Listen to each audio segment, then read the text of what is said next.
지난 몇 주 동안 팔복이라는 산에 올랐습니다. 오늘 이제 마지막 봉우리, 가장 높은 봉우리를 오르게 될 것입니다. 7번의 봉우리를 지나는 동안에 여러분 아마 다 잊어버리셨을 거예요. 있어야 또 저도 계속해서 설교할 수 있고 또 반복 설교할 수 있는데, 근데 걱정하지 않아도 되는 것은 오늘 우리가 말하고자 하는 의의 핍박받는 자의 봉우리에 오른 자들은 모든 것들을 다시 생각나게 할 것입니다. 왜냐하면 오늘 성경 본문도 알지만 다른 본문들은 다 한 구절 더 있는데 유독 오늘 의를 위해 핍박받는 자의 말씀만 3구절 더 있다는 것은 이걸 그림으로 그리면 가장 높은 봉우리입니다. 우리가 어쩌면 가장 오르기 힘든 봉우리입니다. 정말 믿음이 아니고서는, 올바른 믿음을 가지 아니고서는 다도 중간에 포기할 수밖에 없는 그런 산인데, 우리가 믿음으로 올라가면 그 올라가 내려다보면 우리가 지나봤던 모든 봉우리 다시 한번 생각나게 될 것이고, 그것들이 우리의 삶 속에 다시 한번 적용되는 하나님의 은혜를 경험하게 될 것입니다. 자, 오늘 본문의 말씀이 긴데 정확히 말하면 세 짤막한 단어로 셋으로 나눌 수 있습니다. 의를 위하여 핍박받는 자 그랬는데, 의를 위하여 핍박받는 자란 말은 의를 위하여 사는 자입니다. 그러므로 주님은 첫 번째 의를 위하여 살라 그 말입니다. 하나님의 복을 받은 자들은 어떻게 산다? 의를 위하여 살게 되어 있다 그 말입니다.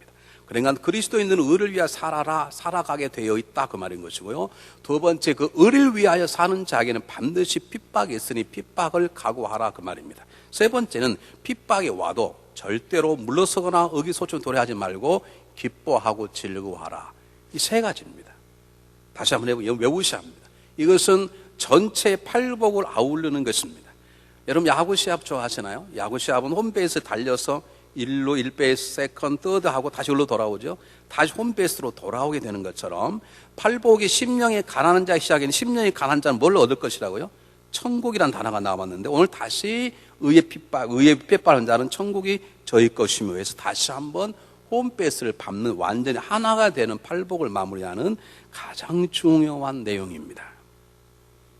자, 첫 번째, 주님은 우리에게 뭐라고 말씀하신다고요? 의를 위하여 살라는 것입니다. 더 정확히 말하면 의를 위하여 산다는 것이 아니라 복 받은 자들은 의를 위하여 살아가게 되어 있다는 것입니다. 진정으로 하나님을 만난 사람은 하나님을 위하여 살아가게 되어 있다는 것입니다. 그게 잘 안 되니까 이 말하고 저 말하고 어쩌고 저쩌고 매일 다 하고 뭐 법을 따지고 뭘 따지고 여러 가지 말을 많이 하는데, 하나님을 만난 사람은 법을 말하지 않아도 법대로 살아가게 되어 있고, 하나님을 만난 사람은 세상의 아무리 유혹 속에서도 하나님 나라, 하나님의 영광, 하나님의 기쁨을 위해서 살아가게 되어 있다 그 말입니다. 제가 처음 서론부터 반복적으로 말씀드리지만 팔복은 그리스도인들이 세상 사람과 전혀 다른 존재임을 말해주는 것입니다. 우리는 세상 속의 사람처럼 자동차 타고 다니고 집에 살고 똑같은 옷을 입고 똑같은 음식을 먹고 살아가지만, 그러나 하나님의 모습을 보면 그리스도인과 세상 사람과는 완전히 다릅니다. 그리스도인들은 세상 사람들은 자기 유익을 위해 살아갑니다. 그들이 신을 섬겨도 자기 유익, 자기 이익을 위해서 신을 섬기지만, 우리는 우리를 부르신 그분을 위해서 그분 앞에 엎드려 절하고 예배하고 경배하는 것입니다. 세상 사람들은 세상의 환난과 핍박을 거두기 위해서, 핍박을 피하고 고통의 거센 물질을 피하기 위해서 그들이 세운 신 앞에 절하지만, 우리는 우리를 부르신 그분 앞에서 핍박도 거센 풍랑도 걱정하지 않는 게 그리스도의 삶이라는 것이죠. 우리는 삶의 목표가 다릅니다. 삶의 방법이 다릅니다. 삶 만나는 이유가 다릅니다. 내가 아직도 살아있는 존재의 이유가 다릅니다. 그것이 좋은 집을 사고 좋은 차를 타고 세상에 내 이름을 드러내는, 하나님 우리를 스타로 만드시기 원하지 않습니다. 우리 어릴 그렇게 읽었던 말타는 왕자로 백설공주로 우리를 세우신 것이 아닙니다. 하나님 어쩌면 우리들을 그분의 나라를 위한 용사로, 처절히 상처를 났지만 조금도 불평하지 않고 조금도 두려워하지 않은 채 그분을 위해 살아가겠다고 내 삶을 던지는 것이 그리스도인이고, 그 사람이 진정으로 복을 받았다는 것이, 무엇이 시험들 일 있고 무엇이 섭섭할 일이냐. 맨날 듣는 소리가 그거거든. 누가 시험 들었다고 그러고 누가 어쩌 섭섭하다고 그러고. 내가 영어로 물어볼게. Why? Answer me.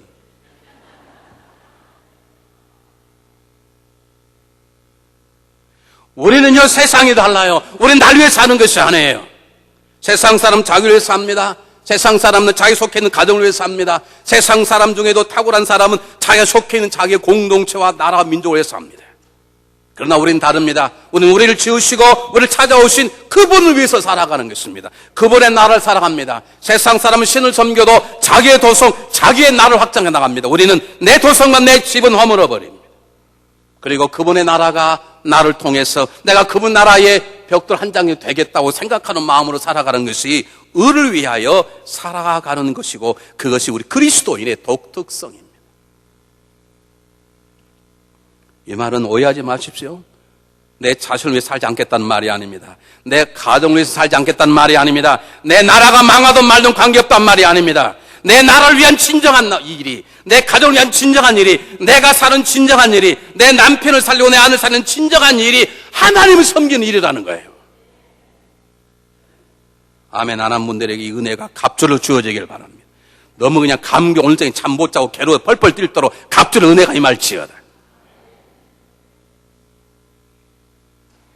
오늘 반복적으로 7번, 8번 걸쳐 말씀하시기를 주님이 너희는 세상 사는 것과 다르다. 너희는 삶의 목표가 달라야 되느니라. 너희는 이미 복을 받았느니라. 그 복이 너희들로 하여금 겸손케 하고 가난하게 하고 애통하게 하고 청결하게 하고 온유한 자로 살아가게 하느니라. 아직도 우리 언어 온유하지 못한 이유가 무엇인지. 왜 저는 소리 지르냐고. 설교하니까 소리 지르는 거예요. 나도 내려가면 온유하게 말해.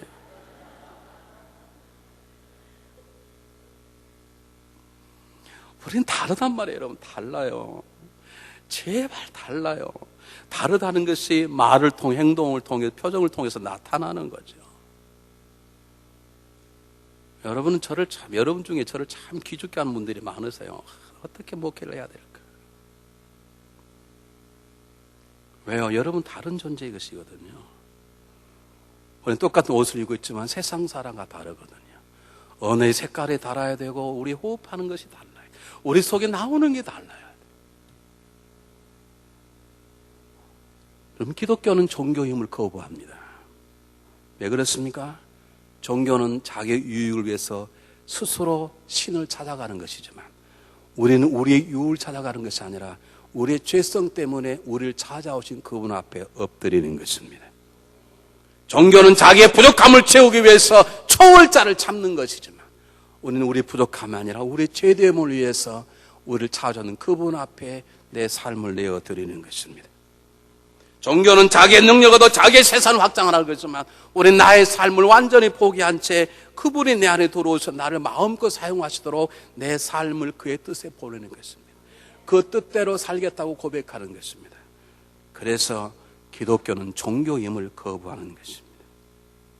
더 놀라운 것은 기독교가 다른 사람과 다른 건 삶의 목표만 다를 뿐만 아니라 기독교는 핍박을 피하지 않습니다.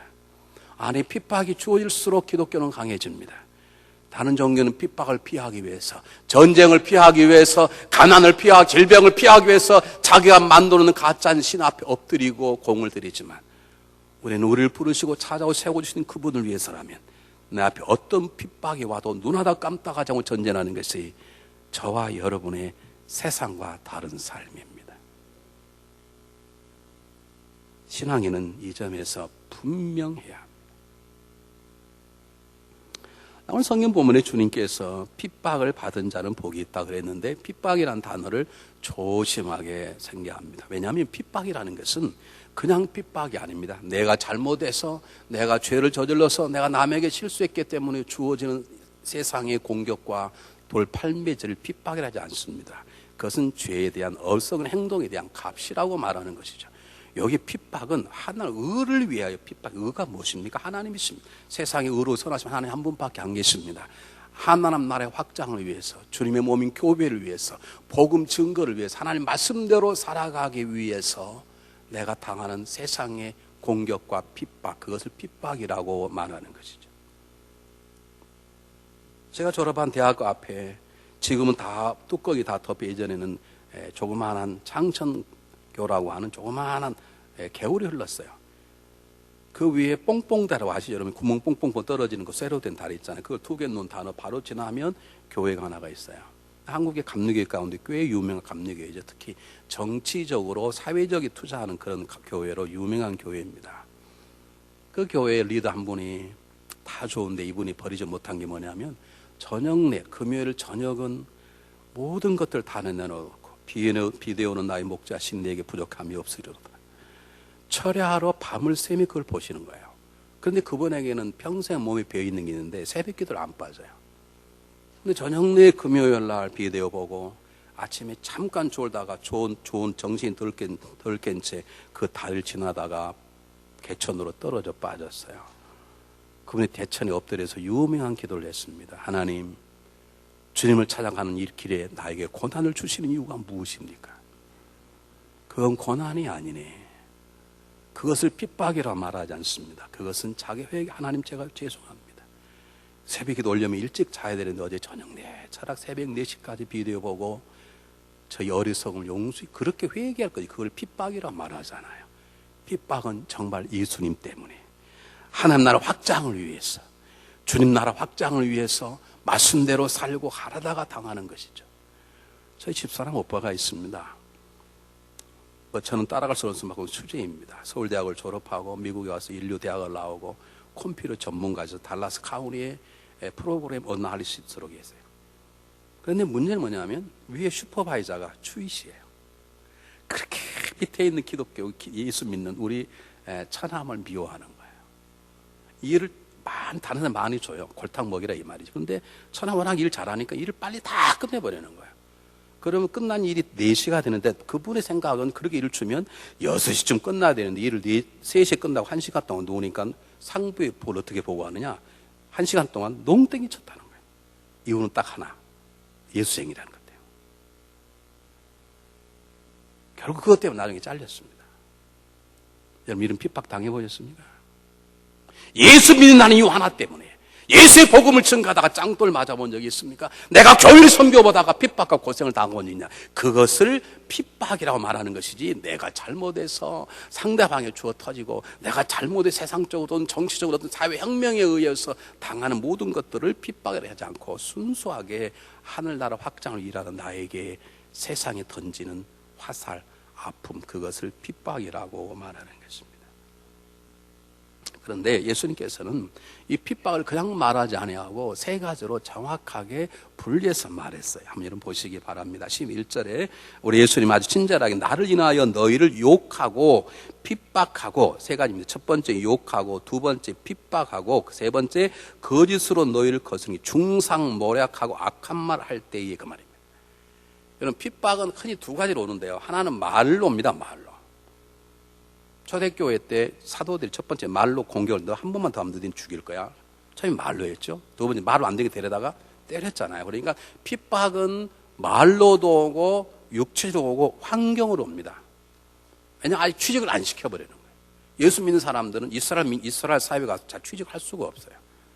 유대교를 다니다가 이스라엘 개신교로 다 개종하면 그 사람은 죽든지 그 사회를 떠나야 될 만큼 그렇게 핍박이 오는 것이죠. 그렇게 사회적으로 상경적으로 핍박이 오는데 지금 예수님은 3가지를 말씀하셨어요. 그걸 다 포함해서 너희들이 욕을 얻어먹고 그리고 직접 핍박을 당하고 그리고 거짓된 중상모략으로 악한 말을 당할 때, 그 말입니다. 욕을 얻어먹는 낱말은 오네이디죠, 그 말인데 그건 잊어도 좋습니다. 이것은 면책하다, 면박을 주다, 그 말입니다. 여러분, 제발 면박 주지 마십시오. 사람 앞에 그냥 딱 잘못하면 딱 지적가 분 계시지. 그렇게 하지 마시고 저처럼 몇 달 지나다가 설교할 때 부드럽게 얘기하는 게 좋아요. 하다 보니까 듣는 사람은 자기 한지를 전혀 모르는데 할 수 없어. 몰라도 할 수 없어. 성령이 깨닫게 해주게. 근데 대놓고 뭐라고 면박 주르신 분 계시죠. 면박. 그것은 사단이 하는 짓입니다. 절대 하지 마십시오. 근데 여기 면박이란 말은 그저 앞에 놓고 욕하는, 우리처럼 한 번만 용서해 주시면 한 번만 용서해 바랍니다. 개새끼, 이런 말. 그 정도가 아닙니다. 그 정도는 이 면박이라 하잖아. 면박이란 말은 무슨 말이냐면 예수님께서 마태복음 20장 44절에 십자가에 완전히 발가벗게 돌아가시는데 밑에 있는 군중들이나 군사들과 백성들이 야 임마 네가 하나님 자식이 내려와봐라. 이것 완전히 예수 그리스도를 완전히 뭉겨버리는 언어시거든. 이것을 면박이라 그래요. 저도 인생을 하나님 은혜로 지금까지 살아오는데 그렇게까지 면박을, 욕 얻어먹은 적 많이 있지만 그렇게까지 제가 여기 말하는 이런 욕은 아직까지 얻어먹지 않았어요. 하나님 은혜죠. 모르지, 20살지도 모르지. 그러나 이건 대놓고 하는 것입니다. 대놓고 그냥 들을 수 없는, 그냥 뭐 무식하거나 못하다 그런 게 아니라 사람을 확 뒤져버리는. 둘째, 핍박이라는 말은 뒤엎고 그러는데 계속적으로 괴롭히다, 그리고 악한 것으로 집요하게 괴롭히다 말입니다. 다른 뜻으로는 몸에 박힌 가시, 그런 뜻이 있습니다. 몸에 가시가 박혔는데 얼마나 아프겠나요? 우리 대학 다닐 때 데모하다가 안기부에 들어가면 그 중에 가장 많이 하는 것 중에 하나가 완전히 사람을 발가벗깁니다. 이 중에 혹시 안기부 다니신 분들 용서하고 들으시기 바랍니다. 완전히 발가벗겨요. 왜? 수치스럽게. 옆에 의사하고 간호이 딱 있는데 발가벗어 다 벗어야 돼요. 그 다음에 이제 주워 패는데 팬 것 중에 아픈 것이 계속 찌르는 것이에요. 이게 핍박이에요. 그것도 예수님 때문에. 정치하다가 데모에 잡혀 들어간 게 아니라 예수님 복음을 증가하다가 예수님 말씀 살다가 내가 예수 믿은 자를 거부하지 않기 때문에 당해서 페이스 파이어 당한 어려운 그런 핍박이 내 삶 속에 주어지는 것, 그것을 핍박이라고 그러는 거죠. 그냥 괴롭히는 게 악하게 괴롭혀. 어떻게 전기 고문을 하고 물고문하고 왔어요. 김근태 씨가 일찍 돌아갔잖아요. 그 고문에 대한 후유증이거든요. 그렇게 계속적으로 하는 것을 말해요. 그 다음에 세 번째가 무엇이라고요? 거짓으로 중상모를 하지도 않는데 했다고 말해 사람을 이간질시키고 사람을 죽여버리는. 제가 달라스 이단대책위원장에 있다가 지금 다른 분이 하십니다. 이단대책위원회가 필요합니다. 교회가 이단이 있어서는 안 됩니다. 그러나 여러분 아세요? 한국의 이단당 이단이라 죽여버려서 목사, 정말 능력 목사가 60명 정도가 죽었습니다. 자살했다는 게 아니라 그냥 날개를 못 달아. 한 번에 신문에 때리면 그냥 다 사람 그렇게 믿어버리거든요. 조심해야 돼. 이단대책은 정말로 조심해야 되거든요. 그런데 그렇게 거짓말로 밀어붙여서 안 한 거 했다고 그러고 나는 절대 그러지 않았다. 너네 했지 않냐? 계속 그래서 신문에 그냥 빵 터뜨려버리면 그 막 직장 그 사람 다 들어버리는, 그렇게 당하는 어려움.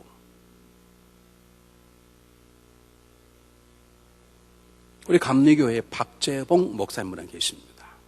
우리 예전에 지금 돌아가신 장순여 권사님, 제가 보기에는 장순여 권사님, 돌아간 장순여 권사님께서 그분의 집회 때 은혜를 받으시면 감리교회에서 가장 신령한 분이라고 하시는 분이, 그분이 집회를 하고 딱 떠나면 교회가 확 뒤집히는 거예요. 교인들이 안 가고 회개하고 뒤집히고 난리가 나는 거예요. 어느 정도 신령하냐? 그분이 금강산에 40일 금식 기도를 들어갔는데 너무 추운 거예요. 그래서 하나님, 제가 그래 금식은 마치고 죽어야 되지 않겠습니까? 한참 기도하면 따뜻하더래요. 눈을 떠보니까 호랑이 한 마리가 딱 안고 있는 거예요. 믿거나 말거나 호랑이 한 마리가 안고 그분의 아드님이 알라스카 계셔서 제가 작년에 거기가 집회했지 않습니까? 그분의 아드님이 세 분이 계신데 두 분이 다 돌아가셨어요. 한 분은 선교사로 가셔 선교지 돌아가시고, 한 분은 LS 목회 돌아가시고, 이제 아드님 한 분이 남으셨는데 그 아버지가 너무 막 크니까요, 이 아드님이 목회는 못하는 거예요. 그 이 부담감 때문에. 근데 어쨌든 그렇게 기인이신데 어느 날 예배 가운데 한 자매가 일어나 소리 질렀습니다. 간음했다고. 전혀 간음하지 않았는데 그분이 변명하지 않고 딱 사직을 내려놓았습니다. 10년이 지난 어느 날 정확하게 그 자매님이 감리교 총회에 자기의 죄를 다 고백했어요. 여러분, 그런 억울한 일 당해본 적 있습니까?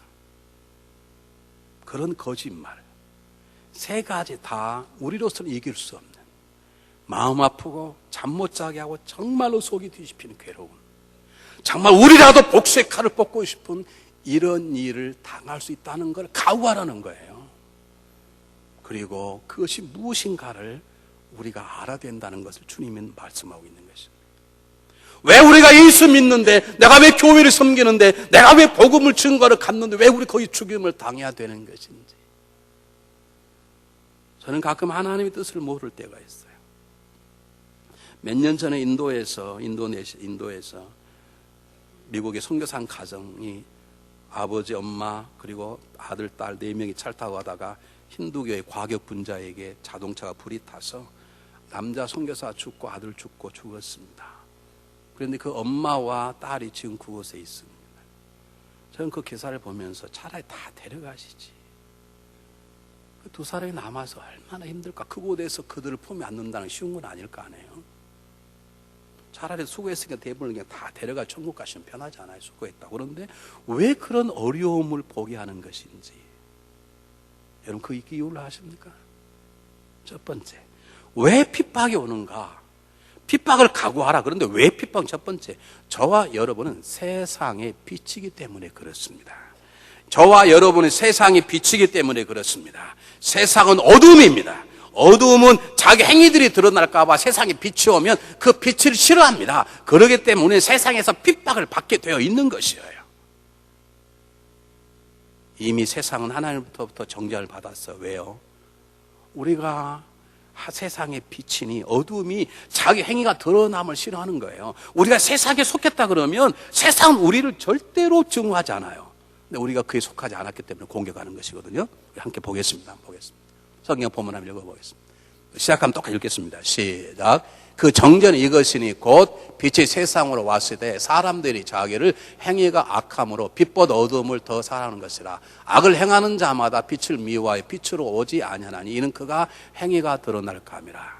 더 정확하게 요한일서 3장을 보면 가인과 아벨 얘기를 하는데 아담과 이브가 죄를 지어서 애들의 통 쫓겨나 사는 광야가 세상입니다. 광야의 특징은 어두움입니다. 잘 보세요. 가인이 아벨을 죽였기 때문에 살인자가 아닙니다. 가인이 아벨을 죽였기 때문에 악한 자가 아니에요. 이미 그가 악한 자였기 때문에 가인을 죽인 것이에요.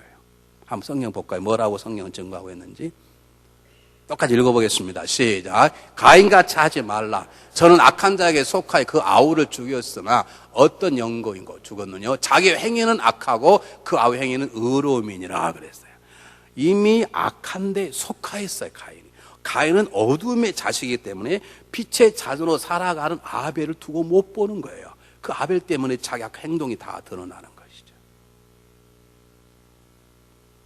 내적 치유를 하는데 내적 치유를 못 받는 분들이 계세요. 왜냐하면 자기 걸 때론 토해야 되고 다 고백해야 되고 그것이 두려운 분이 계세요. 물론 잊어버릴 거 잊어버려야 되지만 여러분 잊지 못하는 것들은 토설하지 아니하면 절대로 안 되게 되어 있습니다. 그런데 세상 사람들은 세상은 나의 약한 점들이 드러나기를 바라지 않아요. 다 감추려 오네요. 저도 이렇게 양복 입고 설교하는 걸 좋아해요. 하와이 가서 이걸 벗고 알로하 옷을 입으라 그러더라고요. 난방사수 있잖아요. 근데 그걸 입으면 제가 나올 게 다 나와. 나는 너무너무 부담스러운 거 있죠. 이걸 가려야 이렇게 뭐 감추기도 하고 이렇게 해서 나오는데 사람은 누구나 다 그러죠. 근데 세상은 그래요. 세상은 어둠이기 때문에 어둠이 밝혀지는 걸 원치 않아요. 그래서 저와 여러분은 핍박이 있는 거죠. 두 번째, 저와 여러분은 그리스도의 안에 있기 때문에 핍박을 받는 것입니다. 여러분 그리스도는 우리의 왕이십니다. 그리스도는 세상의 빛으로 오셨습니다. 그리고 세상의 왕이 진정한 왕이 오셔서 세상의 임금인 사단을 쫓아냈습니다. 예수님이 십자가에 승리하셨습니다. 세상 임금의 패배에서 쫓겨났다고요. 한번 보실까요? 뭐라고 성경은 말하는지 똑같이 읽어보겠습니다. 그리고 읽고 아멘 하시기 좋습니다. 아닌데 그 다음 걸 주셔야 되는데. 네, 시작. 이제 이 세상의 심판에 이르렀으니 이는 세상 임금이 쫓겨나리라. 세상 임금이 쫓겨나 십자가의 사를 쫓겨났어요. 그 패배자인 그가 가만히 있지 못하는 거예요. 그 원래 우두머리 루시퍼는 하나님과의 영적 전쟁, 우주적 전쟁에서 졌어요. 졌으면 가만히 있지 못해요. 하나님 손댈 수 없으니까 아담과 이브를 공격했듯이 예수님에게 졌던 어둠의 역사는 그냥 포기치 않고 예수님에 속한 자를 집요하게 공격하는 거예요. 우리가 예수에 속하지 않고 세상에 속했다면 세상 우리를 건들지 않아요. 한번 보실까요? 성경이 뭐라고 증거하고 있는지.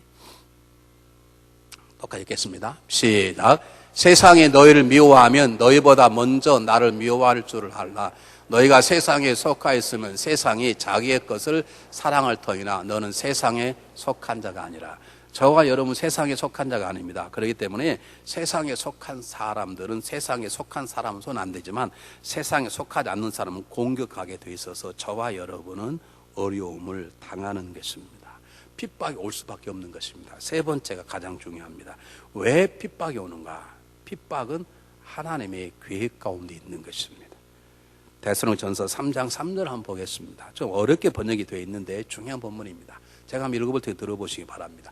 누구든지 이런 환난 중에 요동치 않게 하려 함이라. 어떤 환난이 있었나 봐요. 데살로니가 교회에. 그런데 하나님이 너희를 요동치 않게 만들기 위함이다. 그런 다음에 뭐라고 하면 우리로 이것을 당하게 세우신 줄을 너희가 지게 하라. 하나님 우리를 왜 오셨느냐? 핍박을 받게 하고 환난을 받게 하고 그 핍박 환난 속에 당당하게 서도록 우리를 세우셨다는 것이죠. 핍박은 결국 하나님의 계획 가운데 있는 것이죠. 누가 여러분 공격하면 그 사람을 미워하지 마. 하나님 무슨 뜻입니까? 라고 묻는 것이 필요한 것이죠. 왜 하나님 우리에게 핍박과 환난을 주시는가? 하나님은 우리가 하나님 품에 안겨서 숨어지는 어린아이처럼 살기를 원치 않습니다. 우리 어머니의 치마폭을 붙잡고 살아가듯이 우리는 하나님의 그 나라 앞에 어린아이처럼 덜덜 떨며 그냥 소꿉놀이 장난으로 살기를 원치 아니하고 우리는 하나님 용사로 세상에 나가 하나님처럼 세상의 정복에 나가는 말씀으로 세상을 변화시키는 세상의 영향력으로 살기를 원하는 하나님의 용사가 되기를 원하는 것입니다. 그러려면 훈련밖에 없고 그러려면 핍박밖에 없는 거예요. 저는 이래봬도 하사관 출신이에요. 병장들은 저를 귀하게 여길 줄 알아야 돼요. 왜냐하면 하사는요, 물론 대위 있는 다 다르지만 일반 병은 6주 훈련을 받아요. 논훈련. 우리는 6개월을 받아요. 얼마나 힘든지 몰라요. 왜요? 너희들은 지도자니까 더 훈련을 받았느냐. 공수부대요, 더 훈련했어요. 해병대 더 세요. 예전에 가장 센 게 특공대라고 있었어요. 제 후배가 하나 갔어요. 특공대가 더 세요. 지금 특공대를 없앴어요. 너무 힘드니까 없애버렸어요. 하나님은 우리를 그분의 나라의 용사를 세우기 위해서 핍박을 주시고 어려움을 당하게 하는 거예요. 하나님 인정하심이고 하나님의 방법인 것이죠. 존 오웬이라고 하는 청교도 목사님이시기에 그분이 이런 말을 했어요. 너희가 만약 환난과 핍박 가운데 있거든 그 환난과 핍박을 통해서 하나님이 뭐라고 말씀하시는지 귀를 기울여봐라. 너희가 환난과 핍박했느냐? 그러면 그 환난과 핍박 가운데 나의 죄가 무엇인가 한번 생각해보라. 그리고 그 환난과 핍박 속에 나는 하나님 없이는 조금도 살 수 없는 존재구나라고는 깨달아보라. 그리고 왜 하나님이 환난과 핍박을 때 나를 겸손케 하시는지, 나를 겸손케 하시는 하나님의 계획이 무엇인지 그분에게 귀를 기울여보라. 그 말은 무슨 말입니까? 환난과 핍박이 하나님의 계획 가운데 있다는 것입니다. 아멘 하면 올 것 같지? 비겁한 자들이요. 그렇다고 오는 게 아니라니까요. 성경이 뭐라고요? 살려고 하면 죽을 것이요 죽으려고 하면 산다 그랬어. 다시 말할게요. 우리가 하는 환난과 핍박은 하나님의 계획 가운데 있어요. 우리를 더 잘 빚으시게 만든 계획 가운데 있는 것이죠. 그래서 하나님은 그 계획 속에 우리를 훈련시키고 탁월한 용사로 만드시기 위해서 우리에게 환난을 주시는 것이죠. 어떤 청년이, 여러분 누구는 유명한 스펄전 목사님이 찾아가서, 목사님 이 지역에서 가장 좋은 교회가 어디입니까? 제가 좋은 교회를 다녀오고 싶습니다. 그러니 저 언덕 위에 있는 저 센트럴 처치를 찾아가라 그랬대요. 아니 저 교회는 날마다 싸운다고 소문났던데요. 그러니까 스펄전 목사님 유명한 말 했습니다. 그 교회가 탁월하기 때문에 사단들이 덤벼드는 것이야. 너도 그 교회가 용사가 되어라. 아멘도 안 해요. 무슨 말씀 하시는지. 미국 펜실베니아를 세웠던 윌리엄 펜이라는 사람이 있습니다. 펜실베니아 굉장히 좋지 않습니까? 펜시티 굉장히 유명한 학교입니다. 저도 그 학교를 갔다 왔다는 걸 아십니까? 관광이지만 갔다 왔어요. 근데 그 펜스테이트를 세운 윌리엄 펜 목사님이 이런, 하여간 유명한 신앙인이 이런 말을 했어요. 우리에게 내 인생의 삶 속에 내가 주를 섬기는 삶 가운데 고통이 없다면 승리도 없고, 가시관이 없다면 보좌도 없고, 처절한 패배가 없다면 성공도 없고, 십자가 없다면 면류관도 없느니라. 그 말은 무슨 말입니까? 우리가 당하는 핍박이 하나님의 계획 안에 있다는 것을 말하는 것입니다. 그래서 주님은 이렇게 말합니다. 기뻐하고 즐거워하라. 왜 우리가 핍박 가운데 왜 즐거워해야 되느냐? 왜 기뻐해야 되느냐? 하나님의 섭리 가운데 주어지는 것이고, 그게 결국 우리를 망가뜨리는 것이 아니라 우리를 세우고 더 빛나는 존재로, 정말 하나님의 거룩한 예수 그리스도의 거룩한 신부로 우리를 다듬기 위해서 어려움을 주고, 때로는 환난도 당하고, 때로는 중상모략도 받고 공격도 받고 그렇게 된다는 것이죠. 여기 기뻐하고 즐거워하는 단어를 주목하시길 바랍니다. 기뻐하다는 말은 진짜 기뻐하다 그 말이고요. 즐거워하다는 말은 즐거워서 펄펄 뛰다 그 말입니다. 그럼 어제 축구 보신 분 손 한번 들어보시길 바랍니다. 감사합니다. 전부 다 기도만 하셨군요. 감사합니다.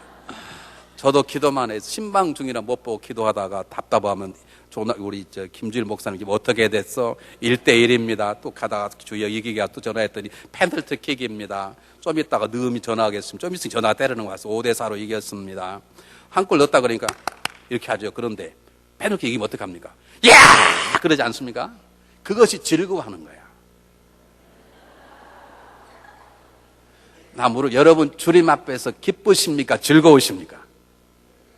아니 아멘이요. 이제 물어보는데 아멘은 어떻게? 여러분의 마음이 주님 안에서 기쁘십니까? 즐거우십니까? 그럼 한번 미쳐보겠습니다. 1분 동안, 1초 동안 한번 우리 기쁘면 그냥 기쁜 게 아니니까 미쳐버려야 된다니까. 시작하면 그냥 와! 한번 해보는 거예요. 준비하시고 시작! 와! 정신 똑바로 도 닦는 사람이 있었대요. 도 닦는 분들은 불교로 가셔야 되는데 불교에 가면 구원이 없으니까 계속 나오시길 바랍니다. 여기 즐거워한다는 말은 그냥 못 참는 거예요. 너무 기뻐가지고 우리 그러잖아요. 그거 보셨잖아요. 막 뛰고 난리 하잖아요. 그게 근데 뭐가 하나님 병 주고 약 주고 하시는 거예요. 아픈데 너무 괴로운데 잠을 못 자겠는데 믿음을 확 버리고 싶은데 교회를 떠나고 싶은데 나도 복색칼 한 번 좀 뽑고 싶은데 뭘 기뻐하고 즐거워하는 거냐고요. 그래서 주님은 친절하게 답을 말씀해 주시는 것입니다. 성경 보시면 12절에 이렇게 나옵니다. 기뻐하고 즐거워할 이유를 대는데 첫 번째 하늘에서 말아 하늘에서 그 말은 무슨 말이냐 10절에 을 위하여 핏벌 받는 자는 복이 있나니 저희가 뭐다? 천국이 저희 것입니다. 잘 보시기 바랍니다. 제가 처음에 말씀드릴 때 그리스도인들은 삶의 목표가 다르다 그랬습니다.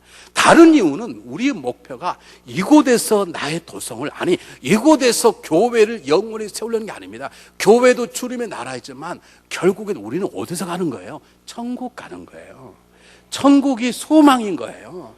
초대교회는 그래서 다 헤어질 때마다 마라난타 그랬어요. 마라난타 주 예수 어서 오시옵소서. 이 땅 위에 진정한 그리스도 행복이 주어지는 것은 교회가 부흥하는 있지 않은 거예요. 내가 성령만 되는 게 아니라 주님 이 땅에 오셔야 되는 거예요. 천국 이 땅에 임해야만 가능한 것이죠. 우리 천국에 거할 때만 진정한 행복을 누리는 것이죠. 진정한 자유를 누리는 것이죠. 근데 그 천국이 내 것이라고 하는 확신이 없기 때문에 우리가 넘어지고 쓰러짐이 드는 거예요. 내가 온유하게 되었습니다. 남이 이렇게 말할 수 있습니다. 목사님, 그건 성령이 준 온유함이 아니고 목사님 천성이에요. 그럼 어떻게 내가 답을 말할 수가 없어. 내가 남에게 국률을 베풉니다. 야, 그건 예수 다른 사람 국률 다 베풀어 똑같은 거야. 그렇게 말하면 내 국률이 하나님 때문이라고 말하기가 어떻게 증거할 수가 없고 어떻게 증거를 해요. 그런데 남이 무시하는 분명한 증거. 내가 예수를 믿었는데 예수를 고백하다가 주어 터졌는데 기쁘네. 그것은 뭐냐? 너는 구원받았느니라. 천국이 너 것이니라. 너는 내 것이니라 라고 말하는 분명한 증거예요. 우리가 하나님께 받는 최고의 선물은 이 확신을 갖는 거야. 아들아, 너는 천국 시민이로다. 너는 진짜 내 것이로다. 핍박이 우리에게 뭘 주느냐? 내가 천국의 백성임을 확신해 주는 거예요. 그것 때문에 내 인생의 목표가 달라지고 그것 때문에 나를 때린 적 오히려 감사하는 거예요. 제가 어느 날 설교하고 갔더니 사무실에 누가 찾아오셨어요. 남자 집사님이세요. 목사님, 저는 목사님이 이렇게 편협할 줄 몰랐습니다. 근데 뭘 잘못했나? 왜 설교를 그렇게 하십니까? 어떻게 예수에만 구원이 있습니까? 다른 데 구원이 있지. 우리 교회 사람이 다 모이지만 다 예수민 줄 아십니까? 그냥 온도 오신 분도 계시고 절단에 오신 분도 계신데 그래도 편하게 말씀해 주시죠. 어떻게 예수만 구원이 있다고 그러십니까? 그럼 저 같은 사람은 갈 데가 없지 않습니까? 아, 그럼 막 핍박하는 거야. 내 속으로. 아이고, 내가 설교 잘했다, 내가. 하나님 감사합니다. 오늘 설교 죽쓰지 않았구나. 예수밖에 구원 없어요, 여러분. 우리 종교가 아니에요. 우리 생명이고 삶이에요, 우리는. 그리고 언제 확신하냐? 내가 예수 때문에 매맞아 봤다면, 내가 교회를 섬기다가 핍박을 받아봤다면, 그건 틀림없는 거야. 너는 내 자식이다. 너의 천국이 너 것이니라. 이것처럼 귀한 것이 없는 것이죠. 그래서 핍박을 받을 때 기뻐하고 즐거워할 수 있는 것이죠. 두 번째, 왜 핍박을 받으면 왜 기뻐하고 즐거워하느냐? 핍박을 받은 사람이 그만큼 큰 상이 주어진다는 것이죠. 그 상이 무엇인가? 몰라요. 몰라. 왜요? 이 상을 말로 표현할 수 없는 거예요. 예수님도 이 상을 어떻게 표현할 수 없어. 여러분, 세상에 가장 맛있는 과일을 먹었다 그래봐요. 그걸 말로 표현할 수 있어요? 우리 표현하는 건 두 명 다 죽어도 모르겠다. 그 정도밖에. 그걸 그림으로 그릴 수 있어요? 못 그려. 왜 예수님 말씀 안 하시는가? 상이 너무 크고 감격적이다. 천국이 얼마나 좋은데 상이 요만하겠습니까? 자매님들 여기다가 돌덩어리 차고 다니시지. 하얀 돌덩어리. 그게 탄소 덩어리, 다이아몬드가 아니고 탄소에 오래된 거예요. 그걸 몰라가 무겁게 탈고 다니세요. 그렇죠? 여러분 천국 가면 그게 깔려 있어. 그걸 손에 차는 게 아니고 밟고 다녀. 그걸 뭘 차고 자랑하느라고 할렐루야 그러고 다녀. 우리 그런 분 딱 3분 계셔. 한 번만 더 하면 빼가지고 귀에다 하나님께 바쳐버리라고 그러거든요. 여러분, 우리가 그렇게 귀하게 여기는 다이아몬드가 천국 가면 깔려 있으니 그 나라 주는 상이 어떻겠어요? 또 이런 분 계세요. 상 같은 거 필요 없습니다. 그게 네가 복음이요. 성경이 상 받아라. 받겠습니다. 이게 믿으며 나는 상이 없어도 천국만 가면 됩니다. 그게 겸손이 아니고 그 영적인 무지야. 왜? 우린 상을 받아야 그 상을 가지고 주님 앞에 나가. 하나님이 제게 아닙니다. 하나님입니다. 그분께 돌려드리는 거예요.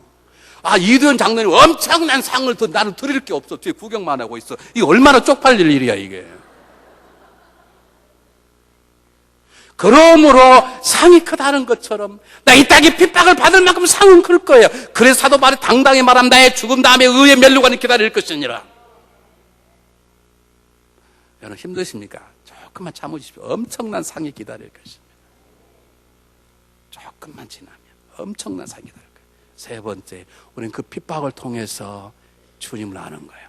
핍박이 너의 선지자들이 같은 핍박. 내가 핍박을 통해서 모세가 당한 어려움, 이사가 당한 어려움, 예레미야가 당한 눈물의 아픔을 내가 아는 것이고, 이 핍박을 통해서 예수님이 당한 핍박을 경험하게 되고, 내가 이 어려움을 통해 사도 바울이 당했던 어려움, 그 아픔을 당하는 것이죠. 그럼 생각해 보세요. 바울에게 매맞음과 차디찬 감옥과 동족들이 배반했었다면, 사도 바울에게 굶주림과 배고픔과 배의 뒤집힘과 광야의 어려움이 없었다면 사도 바울이 없었을 것이에요. 그는 그 어려움을 통해서 자기가 그렇게 행악했던 그리스도의 사랑과 아픔을 그가 그때 느끼기 시작하는 것이죠. 그가 그를 통해서 구약 전체를 이해할 수 있는 것이죠. 사랑하는 여러분, 우리가 믿음으로 살아 주어지는 것은 예수를 닮아가는 것처럼 귀한 게 없어요. 내가 예수의 어떤 것을 소유하는 것보다 가장 값진 것은 내가 예수님 때문에 예수님을 닮아가는 것인데, 그 닮아감이 가장 중요한 건 내가 매맞아 보는 것이죠. 내가 우리 어머님 어릴 때 가장 듣기 싫었던 게요, 제가 어릴 때 너무 많이 아프니까 동네 사람 지나가다 내가 머리 통증이면서 야 자식아 그만 아파. 너 때문에 네 엄마도 아프겠다. 내가 뭐 아프고 싶어 아픈가. 근데 들어 누워있으면 선생님들이 와가지고 이렇게 위로한다고 딱 와가지고 좀 그만 좀 아파라 자식아. 너희 엄마가 너 때문에 죽겠다. 선생님 너무 얄미운 거예요. 우리 아버지가 대장했는데 일일하고 잘라버릴까 그날 할 정도. 아니 아파 누워있는데 와가지고 맨날 너 소리가 너 좀 그만 좀 아파라. 나중에 우리 어머니까지 믿더라고요. 하도 우리 어머니 얘기하니까. 내가 결혼해서 애 낳아서 둘째 아들이 어려움 가운데 병원에 입원해보고 살지 죽을지 모른다고 하는 어려움 가운데 살아보니까 우리 어머니의 고난이 생각이 되고, 이게 부모구나. 맞다. 어르신이 말한 얘기를 그걸 알게 되더라고요. 핍박은 주님을 알게 하고, 핍박은 주님과 가까이 서게 하고, 환난과 어려움은 주님을 닮아가는 길이기에 그것이 기쁘고 감사하고 즐겁고 뛰는 것입니다. 그러므로 다음과 같은 마지막 것들을 기억하십시오. 주님은 오늘 본문을 통해서 바깥쪽으로는 기뻐하고 즐거워하라 라고 말씀. 왜 그러느냐, 구체적 얘기를 다 말씀하죠. 그러나 이 밑바닥 속에는 무언가 핍박을 받을 때 기뻐하고 즐거워함으로, 첫 번째, 핍박하는 자를 복수하지 말라 그 말입니다. 여러분 복수하지 마십시오. 여러분 복수하지 마십시오. 복수하지 마십시오. 왜? 핍박이 우리 결국 유익을 주는 것이고, 핍박받음으로 내가 하나님의 자녀임이 증거되는 것이고, 핍박 때문에 나도 모르게 내 모습이 주님을 닮아가는 것이고, 핍박이 나를 더 성숙한 자로, 강력한 자로 만들어 나가는 것이고, 핍박 때문에 내가 겸손하는 것이고, 핍박 때문에 내 죄성이 깨지는 것이고, 나도 모르게 얼굴이 그리스도 얼굴로 변화되는 것이 핍박이기 때문에, 그리고 그것이 나를 사랑하시는 하나님의 손이기 때문에 핍박하는 자를 절대로 저주하지 마십시오. 마음속으로도 미워하지 마십시오. 사도 베드로가 고백했습니다. 욕을 욕으로 갚지 말고 악을 악으로 갚지 말고 그들 위하여 복을 빌라. 너희가 이를 위하여 세워졌느니라. 우리는 어떻게 세워졌냐? 우리를 저주하는 자를 복주기 위해 세워진 자예요. 세상 사람은 저주하는 자에 복주지 못해요. 세상은 욕하는 자에게 절대로 찬사를 보든지 못해요. 우리만 할 수 있는 거예요. 우리만 할 수 있는 거예요. 그럼 우리는 담대함으로 가지고 나가야 되는 거예요. 여러분, 절대로 사도 바울도 고백에 로마 12장에 말합니다. 절대로 악을 선으로 싸워 이기라. 저주하는 자에게 축복하라. 여러분, 절대로 핍박하는 자를 저주하거나 복수의 칼을 뽑지 마시길 바랍니다. 두 번째, 그러므로 핍박을 두려워하지 말라, 그 말입니다. 여러분, 핍박 두려워하지 마십시오. 우리는 죽어도 천국이요. 우리 망할래야 망할 수가 없어. 우리 벌써 몇 년 됐나? 한 5년 됐나? 아니, 우리 오늘 이렇게 하영전 목사 우리 교회 집회를 하실 때 제가 저쪽에 올라오시자마자 저를 보더니, 아, 이 목사 귀여워요. 이렇게 하셔가지고 교회 와 웃기신 다음에 앞에 환자 몇 분이 앉아 계셨어요. 그 중에 한 분은 암 걸리신 분이신데, 그분이 갑자기, 여러분 암 걸렸다고 뭘 걱정하십니까? 죽으시면 됩니다. 생각나시나요? 이런 걱정할 거 없어요. 자살만 하지 말고 기다리세요. 다 죽게 돼 있고요. 죽음 다음에 천국이니. 사업 안 된다고요? 신명기 장로님 걱정하지 마. 조금만 참으세요. 조금만 참으면 천국 가면 어마어마한 부자로 살 수 있어. 그러니까 핍박을 두려워하지 마세요. 그러면 이렇게 말씀할 수 있어야 돼요. 핍박이여 나에게 오라. 내가 너를 즐거워하고 기쁘게 내가 하느리라. 나에게 거짓 증언과 중사는 뭐라 할 자는 할지어다. 내가 너를 저주하지 아니하고 내가 너를 위하여 축복하는 자가 되리라. 이런 담대한 마음이 있어요. 아멘도 안 해. 그러나 난 담대한 마음으로 설교를 계속할 것입니다. 세 번째, 그러므로 핍박하는 자를 저주하지 아니하고 핍박을 두려워하지 않은 사람들은 당연히 그 핍박 전체가 하나님 손에 있다는 걸 알고 하나님 모든 것 앞에 순종할 수 있어야 되는 것입니다. 주님 뜻대로 살겠다고 결심하는 것입니다. 주의 뜻대로 날 붙잡으시길 바랍니다. 핍박을 당하든 평을 당하든 주님 앞에 모든 걸 맡깁니다. 그런 고백이 되어져야 됩니다. 여러분, 순교만이 아름다운 것이 아닙니다. 이 세상 속에서 하나님의 말씀대로 사는 것처럼 귀한 게 없습니다. 꼭 나가 숨기다가 죽음이 아름다운 것이 아닙니다. 이 미국 생활 속에서 하나님의 말씀대로 순종하여 사는 것도 순교만큼 귀한 것입니다. 그렇게 사는 것입니다. 그렇게 사는 것입니다. 순교 그냥 당합니까? 하나님이 해주셔야 되지. 선교지 가지 않아도 됩니다. 이곳에서 선교사의 마음을 품고 기도하고 선교사 마음처럼 내 삶을 줄이고 살아가면 그것이 순교만큼 귀한 것입니다. 넷째, 절대로 핍박하지 마시기 바랍니다. 절대로 핍박하는 자가 되어서는 안 됩니다. 먼저 핍박했냐고요? 여러분 말투가 여러분이 알고 하는지 안 하는지 모르지만 핍박하는 말이 너무나 많이 돼요. 상대방을 조롱하고 깔보는 언어들이 여러분 말 속에 툭툭 튀어나오세요. 그게 저를 기죽게 만들어요. 어떻게 내 목회를 어떻게 해야 될까? 여러분, 말로 상대방을 욕하지 마세요. 말로 상대방을 경멸하지 마세요. 그 사람이 실사 우리와 다른 종교를 가르쳐, 실사 그들이 우리의 교회, 우리의 종교를 공격했다 할지라도 코랑경 태우는 게 아니에요. 그건 우리가 할 일이 아니에요. 저주해서도 안 되고 복수도 안 되고 우리는 그들을 핍박해서는 안 돼요. 그들이 우리 교회와 사람과 수많은 성경을 태웠다 할지라도 우리는 그들을 핍박하고 저주할 권리가 없어요. 우리는 그들을 용서하고 축복할 거룩한 의무가 있는 것이죠. 여러분, 우린 절대로 핍박해서 안 됩니다. 절대로 거짓말로 상대방을 죽여서 안 됩니다. 그것이 오늘 주시는 말씀인 것입니다. 사랑하는 여러분, 우리는 지난 8주 동안, 오늘 9주 동안 팔복의 산에 올랐습니다. 가장 어려운 것이 의를 위하여 핍박받는 산봉우리에 오르는 것입니다. 이곳에 오르면 마음의 가난한 자의 모습이 다시 보이게 되고 죄 하나만 가지고 애통하는 자의 마음이 보게 되고 그리고 어떤 상황 속에서도 온유하게 대하는 온유의 동산이 보이고 그리고 화평하고 마을 청결해가고 공유를 베푸는 자의 모습들이 보여지게 되어서 우리는 그걸 다 합쳐 핍박과 싸우는 자로서 살아갈 수 있게 되는 것입니다. 삶에 어려움이 있습니까? 그게 주님 때문입니까? 용기를 가지십시오. 두려워하지 마십시오. 그들을 저주하지 마십시오. 참아 견디어 이겨나가십시오. 주님께서 우리 모두를 승리하게 하실 것입니다. 그런 믿음을 세상이 감당치 못합니다. 때려도 저주하는 자를 세상이 감당치 못합니다. 얼굴에 침을 붓고 욕해도 웃음으로 축복하는 사람을 세상을 감당치 못합니다. 그런 사람은 천국이 감당하는 것입니다. 그래서 우리 주님은 의를 위하여 핍박받는 자는 복이 있나니 천국이 저희 것임이니라 그랬습니다. 천국은 여러분의 것입니다. 기도하겠습니다.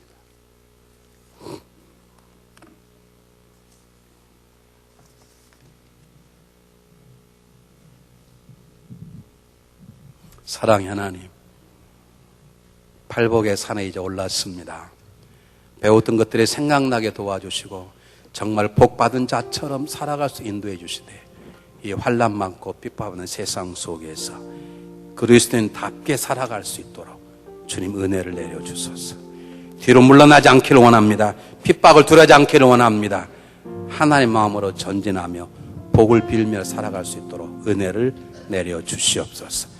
예수님 이름으로 감사하오며 간절히 기도하옵나이다. 아멘.